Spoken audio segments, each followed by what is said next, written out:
안녕하세요. 복 있는 사람이 즐기는 오큐티 오늘의 큐티입니다.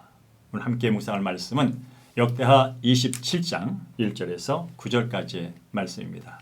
함께 본문의 말씀을 천천히 읽도록 하겠습니다. 요담이 왕위에 오를 때의 나이가 25세라. 예루살렘에서 16년 동안 다스리니라. 그의 어머니의 이름은 여루사요 사독의 딸이더라.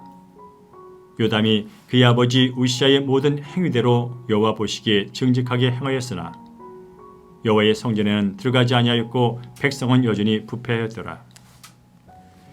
그가 여호와의 전 윗문을 건축하고 또 오벨 성벽을 많이 증축하고 유다 산중의 성읍들을 건축하며 숲을 가운데 견고한 진영들과 망대를 건축하고 암몬 자손의 왕과 더불어 싸워 그들을 이겼더니 그 해에 암몬 자손이 은 100달란트와 밀 10,000고루와 보리 10,000고루를 바쳤고 제2년과 제3년에도 암몬 자손이 그와 같이 바쳤더라.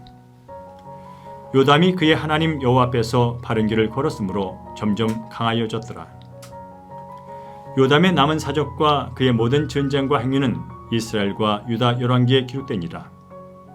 요담이 왕위에 오를 때에 나이가 25세요 예루살렘에서 다스린 지 16년이라.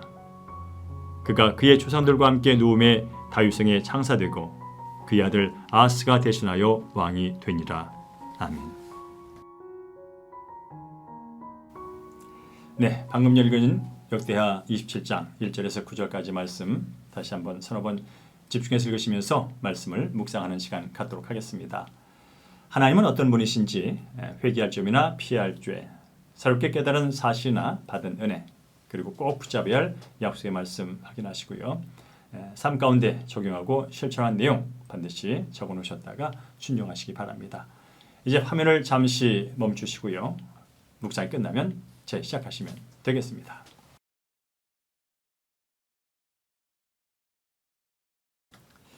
네, 본문의 말씀 어떤 내용인지 간략하게 요약하도록 하겠습니다. 요담이 25세에 유다 왕이 돼서 예루살렘에서 16년 동안 통치를 하게 되는데 그의 어머니의 이름은 사독의 딸 여루사입니다. 요담은 자기 아버지 우시아의 그 좋은 점을 본받아서 모든 일에 여호와 보시기에 정직히 행했고요. 또 하나님 앞에서 바른 길을 감으로 점점 강성한 복을 받게 됩니다. 요담이 죽어 다윗성에 장사된 후에 그의 아들 아하스가 왕위를 계승하는 그런 내용이 되겠습니다. 오늘 한 절 노트는 6절입니다. 요담이 그의 하나님 여호와 앞에서 바른 길을 걸었으므로 점점 강하여졌더라.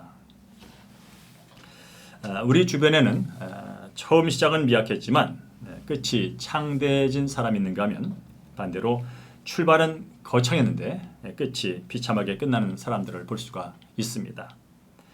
요담 왕은 아버지 우시아 왕이 나병으로 별궁에 살 때부터 나라 일을 맡아 하게 됐습니다. 그런 아버지 우시아 왕의 비참한 상황을 보면서 나라를 통치하는 부담 가운데 시작을 하게 된 것이죠.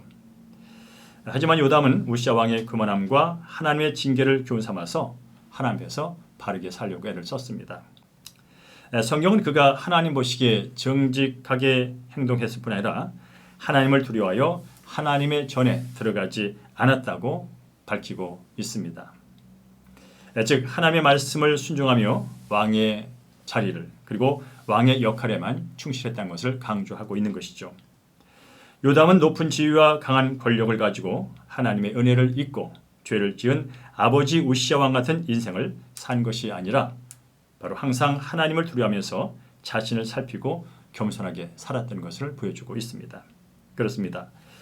요담 왕은 우시아 왕의 교만과 그에 따른 고난을 보면서 하나님의 은혜 안에 머무는 길을 선택하고 갔던 것입니다. 이런 점에서 본다면 고난이 우리에게 무조건 나쁜 것만은 아니라는 생각을 하게 됩니다. 고난을 통해서 우리의 연약함을 돌아보고 또 하나님께 도움을 구하면서 하나님의 은혜 가운데 살게 되는 하나의 길이 되는 것이죠. 하나님께서는 요담이 하나님 앞에 정직하게 행하자 나라를 견고히 세워주셨고요. 또 전쟁에서 승리케 함으로 평안을 주셨습니다. 시작이 초라해 보여도 하나님 앞에 겸손히 엎드려 도움을 구하며 나아갈 때 하나님의 은혜로 점점 강성해지는 복이 임하게 된 것이죠. 성경은 요담이 하나님 앞에서 바른 길을 행하였으므로 점점 강하게 되었다고 오늘 6절에서 말씀하고 있습니다. 그렇습니다.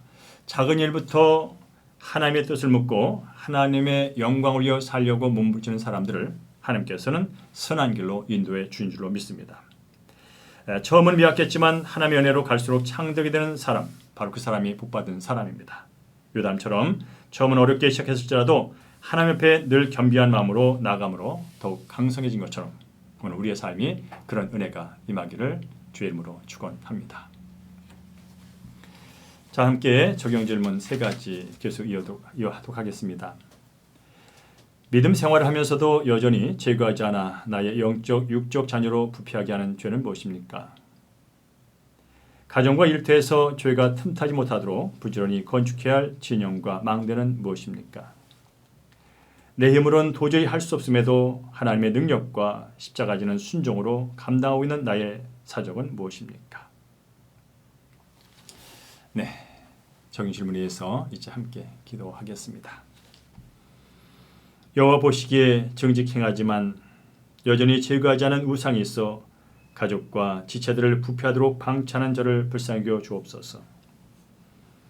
날마다 말씀과 기도로 진영과 망대를 건축하여 바른 길을 걷게 하여 주옵소서. 십자가를 길러놓고 걸어감으로 주께 받은 사명을 끝까지 감당할 수 있도록 인도하여 주옵소서. 우리의 생명 되시고 주인 되신 아버지 하나님, 이 시간 특별히 코로나19 등 여러 가지 인생의 문제로 인해서 고난 중에 있는 성도들을 위로해 주옵소서. 힘들고 어려운 시간을 보내고 있을지라도 실망하지 않고 끝까지 주님의 십자가 단단히 붙들고 승리할 수 있도록 축복하여 주시옵소서. 주님께 먼저 여쭙고 도움을 요청할 때 하나님께서 들으시고 해결해 주심을 믿고 끝까지 포기하지 않고 기도하는 삶도 이어갈 수 있도록 인도하여 주옵소서. 오늘도 우리의 삶의 주인 되신 예수님의 이름으로 간절히 축복하며 기도합나이다. 아멘. 네, 오늘도 함께 하실 주님을 찬양하면서 개인 기도 이어가도록 하겠습니다. 오늘도 주 안에서 승리하시기 바랍니다.